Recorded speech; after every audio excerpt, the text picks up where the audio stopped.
मित्रों, माता लक्ष्मी ने कहा है, घर की यह 5 चीजें दूसरों को कभी नहीं देनी चाहिए।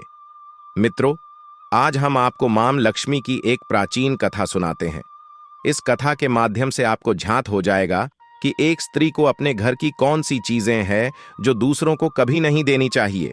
जो भी स्त्री यह चीजें दूसरों को दे देती है, मां लक्ष्मी उसके घर को छोड़कर तुरंत चली जाती है। इसलिए मित्रों, आप इस कथा को पूरा अवश्य सुने, क्योंकि आधा अधूरा ज्ञान विष के समान होता है। जो भी इस कथा को पूरा सुनता है, मां लक्ष्मी उसकी सारी मनोकामनाएं पूर्ण कर देती हैं। मित्रों, ऐसी ही आध्यात्मिक ज्ञान के लिए चैनल को सब्सक्राइब अवश्य करें और कमेंट बॉक्स में जय मां लक्ष्मी जरूर लिखें। तो चलिए वह प्राचीन कथा सुनते हैं। मित्रों, एक समय की बात है। पूर्वी देश में एक अत्यंत शोभायमान नगरी था। उस नगरी में एक अमरावती नाम की स्त्री रहती थी। अमरावती एक पतिव्रता नारी थी जो सत्य धर्म का पालन करने में सदैव तत्पर एवं गृह कार्य में दक्ष थी। अमरावती का स्वभाव अत्यंत दयालु किस्म का था। वह हमेशा दूसरों की सहायता करती थी। अमरावती का पति अरविंद एक वैश्य था। उसकी अनाज की एक दुकान था जो बाजार में लोगों की जरूरत का सामान बेचा करता था। अमरावती अपने पति से बहुत प्रेम करती थी। वह अपने पति को परमेश्वर मानकर उसकी सेवा करती रहती थी। अमरावती पति से पहले जागती थी और अपने घर का आंगन को साफ करती थी। उसके बाद वह अपने घर को साफ सुथरा करती। फिर स्नान आदि करके वह तुलसी को नित्य जल देती थी और देवी देवताओं का पूजन करती थी। इस प्रकार से वह रोज अपने नित्य कर्म करती। अमरावती ने कभी किसी का अनादर अपमान नहीं करती। वह सभी के साथ प्रेम भाव से रहती थी। अमरावती को सभी लोग देखकर कहने लगे कि यह तो साक्षात लक्ष्मी के समान गुणों वाली स्त्री है। यह अपने परिवार का कितने अच्छे से देखभाल करती है। इसके अलावा अमरावती दान धर्म करने में कभी पीछे नहीं रहती थी। उसके द्वार पर जो भी आता वह उसे दान दिए बगैर नहीं भेजती थी। उसके द्वार से कोई खाली हाथ नहीं जाता था। जो भी भूखा उसके द्वार पर आता तो वह भरपेट भोजन करके ही जाता था। इतना ही नहीं, अमरावती अपने पड़ोसियों का भी सहायता करती थी। उसके आस पड़ोस में जो भी गरीब और दुखी लोग रहते, उन्हें वह नित्य भोजन दिया करती थी। पड़ोसियों को जो जो चीजें लगती, अमरावती बिना सोचे ही दे दिया करती थी, जिस कारण से अमरावती के पड़ोसी उसका बहुत सम्मान करते थे। वे कहते थे, अमरावती तो साक्षात देवी है मां। लक्ष्मी ने ही अमरावती के रूप में जन्म लिया है। लोग जब भी अमरावती की प्रशंसा करते तो वे सभी उसके सभी गुणों की बातें ही करते। लेकिन अमरावती ने लोगों की बातें सुनकर कभी घमंड नहीं किया। वह सभी के साथ प्रेम भाव से रहती थी। फिर एक दिन की बात है, अमरावती की एक पड़ोसन उसके घर पर आती हैं। अमरावती उसे बड़े प्रेम से कहती हैं, हे बहन, हमारे घर में आपका स्वागत है। आज किस कारण से मेरे घर पर आगमन हुआ है? यदि कोई वस्तु चाहिए तो मुझसे मांग लो, मैं आपकी जरूर मदद करूंगी। अमरावती की पड़ोसन बोली, हे अमरावती बहन, आज मेरे घर पर बहुत से मेहमान आए हैं। उनके लिए मैं भोजन बना रही थी, इसीलिए मैं तुम्हारे पास रोटी बनाने के लिए बेलन और तवा मांगने आई हूं। यदि तुम कुछ समय के लिए मुझे बेलन और तवा दे दोगी तो बड़ी मेहरबानी होगी। मैं रोटी बनाने के बाद तुम्हें जल्दी ही लौटा दूंगी। अमरावती कहती है, हे बहन, इसमें कौन सी बड़ी बात है? अभी मुझे बेलन की आवश्यकता नहीं है, इसीलिए आप मेरा बेलन और तवा ले जा सकती हैं। रुकिए, मैं अभी आपको लाकर देती हूं। फिर अमरावती रसोई घर में गई और रसोई घर से बेलन और तवा लाकर उस पड़ोसन को देती है। तब पड़ोसन कहती है, हे बहन, तुम्हारा बहुत बहुत धन्यवाद। मैं अपने मेहमानों को भोजन बनाकर तुम्हारा बेलन और तवा जल्दी से लौटा देती हूं। सुकन्या कहती है, हे बहन, चिंता की कोई बात नहीं है। जब आपका काम हो जाएगा तब आप मुझे लौटा देना। फिर वह पड़ोसन अमरावती का बेलन और तवा लेकर चली जाती है। कुछ समय बाद और एक स्त्री अमरावती के घर पर आती है। अमरावती उसका भी प्रेम से स्वागत करती है और पूछती है, हे बहन, आज आपको मुझसे क्या काम है? संकोच ना करो, बताओ आपको क्या चाहिए, मैं आपकी मदद जरूर करूंगी। तब वह स्त्री कहती है, हे बहन, मेरे घर में बहुत गंदगी हो गई है और मेरे घर को साफ करने के लिए मेरे पास कुछ भी नहीं है। इसीलिए मैं तुम्हारे पास झाड़ू मांगने के लिए आई हूं। यदि तुम्हें कोई समस्या ना हो तो मुझे अपने घर की झाड़ू दे दो। मैं अपना घर साफ करके तुम्हें झाड़ू लौटा दूंगी। अमरावती बिना विचार किए ही कहती है, हे बहन, बस झाड़ू ही तो है, इसमें क्या समस्या हो सकती है? तुम रुको, अभी मैं तुम्हें झाड़ू लाकर देती हूं। इतना कहकर अमरावती घर के अंदर से झाड़ू लेकर आती है और उस स्त्री को दे देती है। वह स्त्री अमरावती के घर की झाड़ू लेकर चली जाती है। फिर कुछ देर बाद अन्य एक स्त्री और अमरावती के घर पर आती है। अमरावती उसका भी बड़े प्रेम से स्वागत भाव करती है। अमरावती कहती है, बहन, क्या बात है? आज मेरे घर पर किस कारण से आना हुआ? आपको जो कुछ भी चाहिए निसंकोच होकर कहिए, मैं आपकी सहायता अवश्य करूंगी। तब वह स्त्री कहती है, हे अमरावती बहन, तुम दयालु हो। मैंने सुना है तुम सभी की मदद करती हो, इसीलिए मैं तुम्हारे पास एक मदद मांगने के लिए आई हूं। अमरावती कहती है, हे बहन, आपकी मैं क्या मदद करूं? यदि मेरे बस में होगा तो मैं मना नहीं करूंगी, मैं आपकी मदद जरूर करूंगी। तब वह स्त्री कहती है, हे अमरावती बहन, आज मेरी बेटी को देखने लड़के वाले आ रहे हैं, इसीलिए मैं चिंता में हूं। मेरे पास पहनने के लिए एक भी गहने नहीं है। मैं अपनी बेटी को क्या दूं? उसके पास पहनने के लिए अच्छे वस्त्र भी नहीं है। इसीलिए कृपा करके मुझे आप थोड़े गहने और वस्त्र उधार में दे दो। केवल एक दिन की बात है, जब लड़के वाले देखकर चले जाएंगे तो मैं तुम्हारे गहने लौटा दूंगी। उस पड़ोसन की बात सुनकर अमरावती कहती है, बस इतनी बात है? हे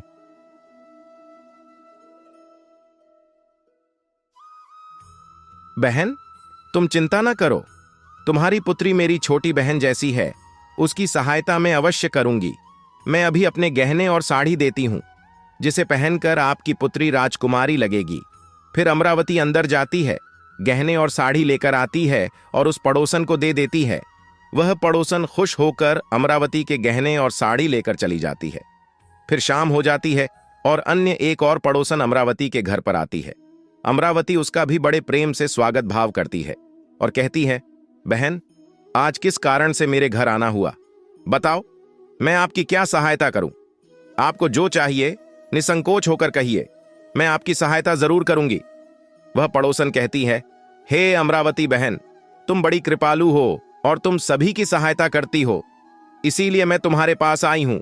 मेरा बच्चा भूखा है और उसे खाने के लिए कुछ नहीं है, इसीलिए मैं तुम्हारे पास आई थी। अगर थोड़ा सा कुछ खाने को मिल जाता तो बड़ी कृपा होती। अमरावती कहती है, अरे बहन, इसमें कौन सी बड़ी बात है? लो, अभी मैं तुम्हें कुछ खाने को दे देती हूं। अमरावती रसोई घर में जाती है और थोड़ा सा खाना लेकर आती है और उस पड़ोसन को दे देती है। वह पड़ोसन खुश होकर चली जाती है। इस प्रकार से अमरावती अपने सभी पड़ोसियों की मदद कर देती है और प्रसन्न होकर घर का काम में लग जाती है। फिर रात होते ही उसका पति घर पर लौट आता है। अमरावती अपने पति को प्रणाम करती है और उसकी खूब सेवा करती है। रात को दोनों पति पत्नी आनंद से सो जाते हैं। फिर दूसरे दिन वे जागते हैं तो उन्हें एक बहुत ही बुरी खबर सुनने को मिलती है। एक आदमी दौड़ते हुए अमरावती के घर पर आता है और उसके पति से कहता है, हे भाई, कल रात को किसी ने आपकी दुकान को लूट ली है, सारा माल गायब है। अमरावती का पति एकदम से घबरा जाता है और दौड़ते हुए अपने दुकान पर जाता है तो देखता है उसका सारा माल गायब है। वह देखता है कि उसके दुकान में रखा हुआ सारा धन भी चोरी हो चुका है। वह दुखी और निराश होकर घर लौट आता है और अपनी पत्नी को सारी बात बताता है, जिसे सुनकर अमरावती बहुत दुखी हो जाती है और कहती है, आप चिंता न कीजिए, हमारे घर में अभी बहुत सारा धन रखा हुआ है, जिससे आप फिर से व्यापार शुरू कर सकते हैं। फिर अमरावती अपने घर की तिजोरी को खोलती है तो वह भी धन पूरी तरह खाली हो गई होती है। उसके अंदर का भी सारा धन अब चोरी हो चुका होता है। यह देखकर अमरावती बहुत ज्यादा दुखी हो जाती है। उसे समझ में नहीं आता कि यह कैसे हो सकता है। उसका पति उस पर बहुत क्रोधित हो जाता है और पूछता है, अमरावती, सच सच बताओ, हमारे घर के अंदर रखा हुआ सारा धन कहां गायब हो गया? अमरावती कहती है, हे पतिदेव, मैं घर पर ही थी, सारा पैसा तिजोरी में ही था, सारा धन कैसे गायब हो गया?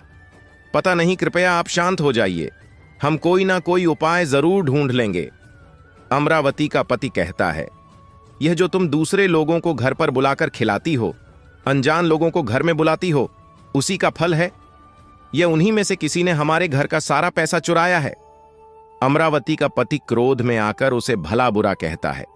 अमरावती की सास भी उसे बहुत भला बुरा कहती है, तुम ही इन पड़ोसियों को घर की चीजें देती रहती हो, बिना सोचे समझे किसी की भी मदद कर देती हो। उन्हीं में से किसी ने सारा पैसा गायब किया है। घर के सभी लोग अमरावती को भला बुरा कहने लगते हैं।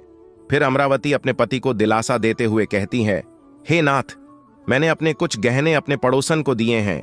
मैं उसके पास से गहने लेकर वापस आती हूं। फिर अमरावती उस गरीब पड़ोसन के घर पर जाती है तो देखती है उसके घर पर ताला लगा होता है और कोई नहीं होता है। वह स्त्री भी घर छोड़कर सुकन्या के गहने लेकर भाग गई होती है। अमरावती निराश होकर घर पर लौटती है और अपने पति को सारी बात बताती है। अमरावती की बात सुनकर उसका पति आग बबूला हो जाता, हक्को भला बुरा कहने लगता है। अमरावती का पति कहता है, हे अमरावती, तुम बहुत बड़ी मूर्ख हो। तुम्हारे ही कारण हमारा सारा धन चला गया। तुम्हारे दान देने की आदत से ही हमारे ऊपर यह मुसीबत आई है। अब तू इस घर में नहीं रहेगी। तू अभी इसी वक्त इस घर को छोड़कर चली जा। अमरावती कहती है, हे नाथ, आपके सिवा मेरा इस दुनिया में कोई नहीं है। मैं आपको छोड़कर कहां जाऊं। अमरावती का पति कहता है, तू कहीं पर जा, लेकिन अब से इस घर में तू नहीं रहेगी।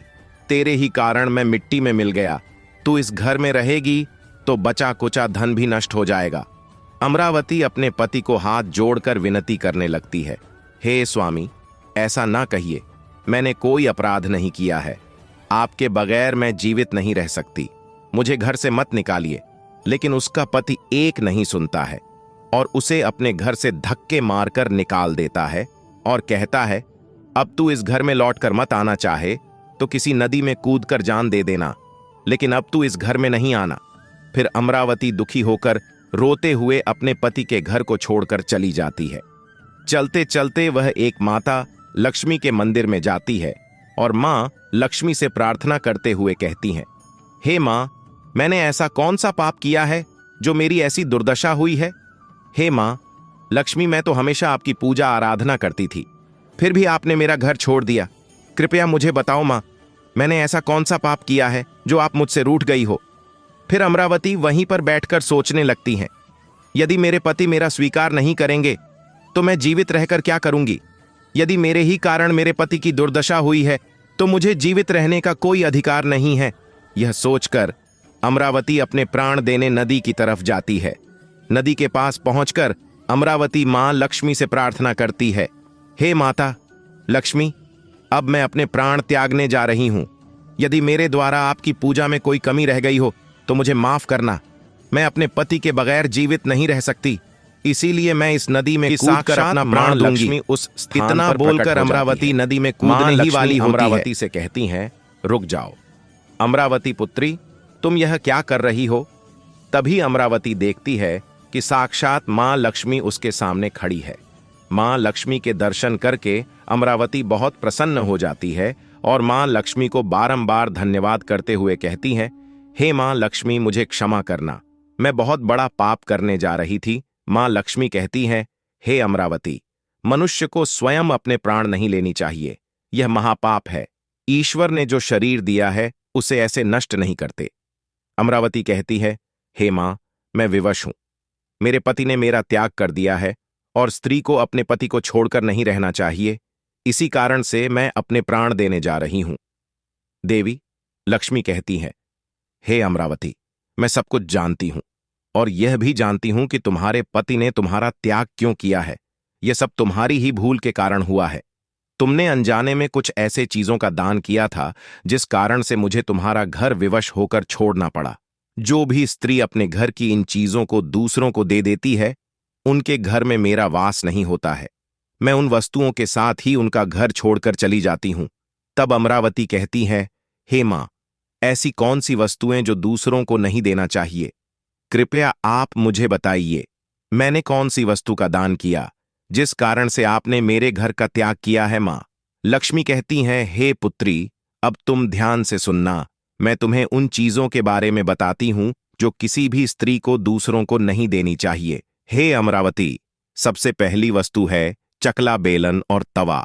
किसी भी स्त्री को अपने घर का चकला बेलन और तवा कभी दूसरों को नहीं देना चाहिए। रसोई घर में इन वस्तुओं का महत्व सबसे अधिक होता है।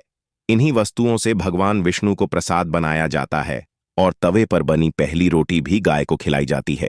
इसीलिए इन वस्तुओं को हमेशा स्वच्छ और शुद्ध रखना चाहिए। दूसरों को देने से यह अपवित्र हो जाती है और फिर इनका उपयोग करना अशुभ फल मिलता है। इसीलिए हे अमरावती, तुमने अपने रसोई घर के चकला बेलन और तवा अपनी पड़ोसन को देकर पहली सबसे बड़ी भूल की है। आगे मां लक्ष्मी कहती है, अब तुम दूसरी वस्तु के विषय में सुनो। तुमने अपनी पड़ोसन को अपने घर में रखी हुई झाड़ू दे दी। जिस वस्तु में मेरा सदैव वास होता है, जो वस्तु मुझे सबसे प्रिय है, तुमने उसे ही दूसरे को दे दिया। तो फिर मैं तुम्हारे घर में कैसे रह सकती? हे अमरावती, जो स्त्री अपने घर की झाड़ू दूसरों को दे देती है, मैं उस घर को त्याग देती हूं। झाड़ू से घर की साफ सफाई की जाती है और जहां पर स्वच्छता होती है उसी स्थान पर मेरा वास होता है। ध्यान रखना अमरावती, घर में झाड़ू को हमेशा छिपाकर रखना चाहिए। झाड़ू पर बाहरी व्यक्ति की दृष्टि भी नहीं पड़नी चाहिए। झाड़ू एक बहुत ही पवित्र वस्तु है, इसे पैर नहीं लगाना चाहिए। मां लक्ष्मी कहती हैं, हे अमरावती, अब तुम तीसरी वस्तु के बारे में सुनो। तीसरी वस्तु है आभूषण। एक स्त्री को अपने आभूषण कभी दूसरे महिला को नहीं देनी चाहिए। मैं हमेशा आभूषणों में वास करती हूं। स्त्री के 16 श्रृंगार में गहनों का बहुत अधिक महत्व होता है। एक विवाहित महिला को अपने आभूषण कभी दूसरे स्त्री को नहीं देना चाहिए। जो स्त्री अपने गहने दूसरे स्त्रियों को देती है, उसके जीवन में केवल दुर्भाग्य आता है। हे अमरावती, अब मैं तुम्हें चौथी वस्तु के बारे में बताती हूं। किसी भी मनुष्य को शाम हो जाने के बाद कभी सफेद रंग की वस्तुओं का दान नहीं करना चाहिए, किंतु तुमने शाम के समय दूध का दान किया था। शाम को दूध का दान करने से जीवन में निराशा आती है। शाम के समय सफेद रंग की चीजें दान करने से मनुष्य के जीवन में अशुभ घड़ी आता है। मां लक्ष्मी कहती हैं, हे अमरावती, मैंने तुम्हें उन सभी वस्तुओं के विषय में बता दिया है जिनका कभी दान नहीं करना चाहिए। अमरावती कहती हैं, हे मानता लक्ष्मी, मुझसे बहुत बड़ी भूल हो गई। मैं इन बातों को नहीं जानती थी। कृपया आप मुझे माफ कीजिए और अब मुझे प्रायश्चित करने का कोई उपाय बताएं।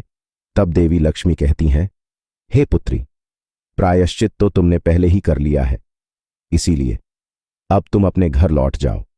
मैं तुम्हें तुम्हारा संपूर्ण वैभव और धन लौटा देती हूं।